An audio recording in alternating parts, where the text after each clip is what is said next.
সিলেট বিটে আবারও আপনাদেরকে সরাসরি সম্প্রচারে স্বাগতম জানাচ্ছি। আমরা সকালে হয়তো সিলেট থেকে দীপঙ্কর দ্বীপের সর্বশেষ আপডেট দিয়েছি। আমরা এখন আছি তার জন্ম মাটিতে, যেখানে তার জন্ম হয়েছে, বলতে গেলে হবিগঞ্জের বাহুবলের ফুটিজুড়ির মন্ডল কাপন এলাকায় তার জন্ম মাটিতে তাকে শেষবারের মতো নিয়ে আসা হয়েছে। এবং বৃহত্তর হবিগঞ্জ সহ বৃহত্তর সিলেটের মানুষও কিন্তু আসছেন দীপঙ্কর দ্বীপকে শেষ দেখা দেখতে, শেষ শ্রদ্ধাঞ্জলি করতে। আমরা তার যে জন্ম মাটি, যে পৈতৃক বিটা, সেই বিটাতে দাঁড়িয়ে আছি এবং আমরা আপনাদেরকে দেখানোর চেষ্টা করছি তার যে পৈতৃক বাড়ি আছে, পৈতৃক বিটা, সেই পৈতৃক বিটার উঠোনেই কিন্তু তার মৃত্যুর দেহটি রাখা হয়েছে। অনেকেই সিলেটের চেষ্টা করেছেন তাকে শেষ দেখা দেখতে, হয়তো সেখানে কফিনের ডাকনাটি খোলা হয়নি, এখানে এনে তার ডাকনাটি খোলা হয়েছে। এবং আমরা দেখতে পাচ্ছি একটি খাটিয়ার উপরেই, কিন্তু ফুলে সাজানো একটি খাটিয়ার উপরেই কফিনটি রাখা হয়েছে। যে কফিনে রাখা আছে কন্টেন্ট ক্রিয়েটর দীপঙ্কর দাস দ্বীপের নিতের দেহ। অনেক স্বপ্ন নিয়ে তিনি উচ্চ শিক্ষার জন্য মালয়েশিয়া গিয়েছিলেন।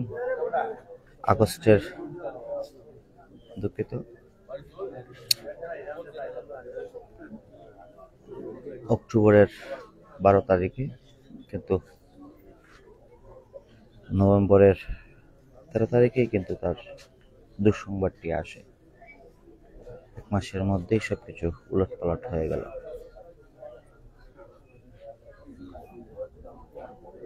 আসলে দীপঙ্কর দাস দ্বীপ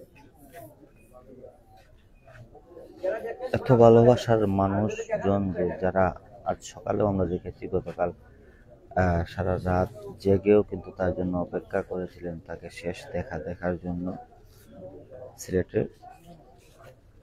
এখন আমরা আছি তার যে পৈতৃক বিটা, যেটি হবিগঞ্জে বাহুবলের কুটিজুড়িতে মণ্ডপ কাপন গ্রামে, সেই মণ্ডপ কাপন গ্রামে আমরা দেখতে পাচ্ছি তার পৈতৃক যে বিটা, সেই বিটার উঠোনেই কিন্তু তাকে ফুলের সাজানো একটি খাটিয়ার উপর রাখা হয়েছে।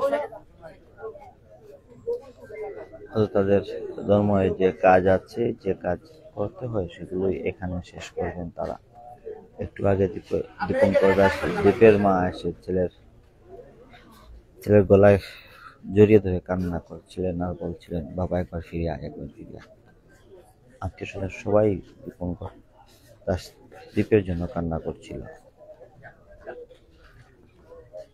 আমরা আপনাদেরকে দেখানোর চেষ্টা করছি যে দীপঙ্কর দাস দ্বীপের যে বিদায়ের শেষ বেলার দৃশ্য। অল্প কিছুক্ষণ পরই তাকে হয়তো তাদের শ্মশান ঘাটে নিয়ে যাওয়া হবে, সেখান থেকে তাকে বিদায় জানানো। আমরা বলে রাখতে চাই যে আসলে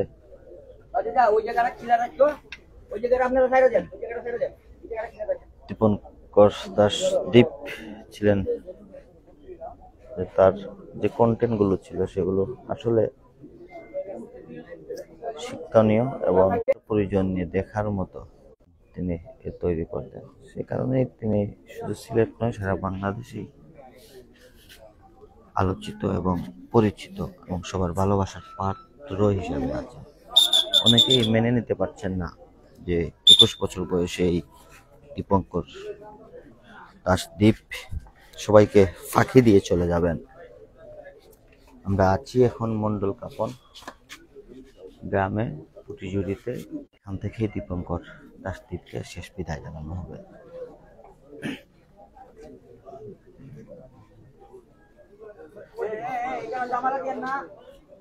ভাইয়া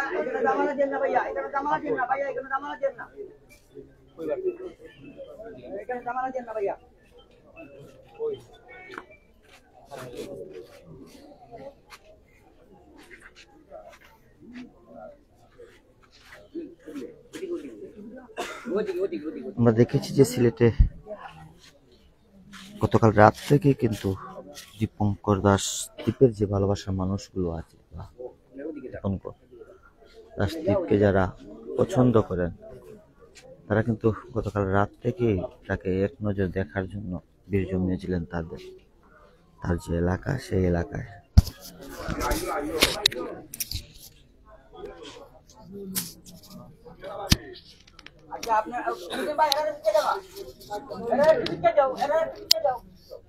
আমরা দেখেছিলাম যে গতকাল রাত থেকেই কিন্তু তার ভক্তদের দল ছিল গোপাল টিলায়, যেখানে তার বাসা ছিল। সেখানে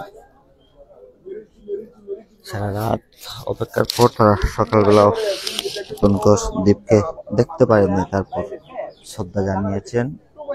অনেকেই অনেক ধরনের মন্তব্য করেছেন, ভালো মন্তব্য করেছেন। অনেকেই বলছেন দীপঙ্কর নেই, তার যে ফ্যামিলির সাথে বসে যে কন্টেন্টগুলো, সেই কন্টেন্টগুলো আমরা দেখতে পারবো না। সর্বশেষ 7টার দিকে তার গ্রামের বাড়ির উদ্দেশ্যে তার মরদেহ নিয়ে রওনা দেয়া হয় এবং এখন বর্তমানে আমরা আছি মন্ডল কাপন এলাকায়,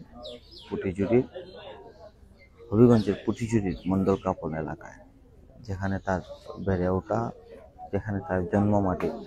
প্রত্যেক বিটার উঠোনে কিন্তু তার মৃতদেহটি ফুলে সাজানো একটি খাটিয়ার উপর রাখা হয়েছে।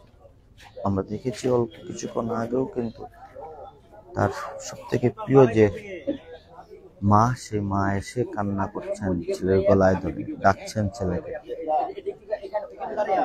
মুহূর্তের সাথে সবকিছুই এলোমেলো হয়ে গেল। উচ্চ শিক্ষার জন্য গত মাসের 12 তারিখেই মালয়েশিয়ায় পাড়ি জমান দীপঙ্কর দাস দ্বীপ। আমরা দেখেছি ওইখানে গিয়েও কিন্তু তার মায়ের প্রতি যে ভালোবাসা ছিল, মায়ের প্রতি তার যে টান, বিভিন্ন সময় আমরা সোশ্যাল মিডিয়ায় তার যে ফ্যামিলির সাথে যোগাযোগ করছে, কথা বলছে, সবকিছুই কিন্তু সে সোশ্যাল মিডিয়ায় শেয়ার করতো। আমরা দেখেছি, আপনারাও দেখেছেন। হঠাৎ করে সবকিছু এলোমেলো হয়ে গেল। হঠাৎ করে একদিন রাত খবর এলো যে দীপঙ্কর দাস দ্বীপ আর নেই। দীর্ঘ 8 দিনের অপেক্ষার প্রহর শেষে গতকাল রাত 3টা 25 সিলেটের গোপাল টিলায় এসে পৌঁছায় দীপঙ্কর দাস দ্বীপের মৃতদেহ।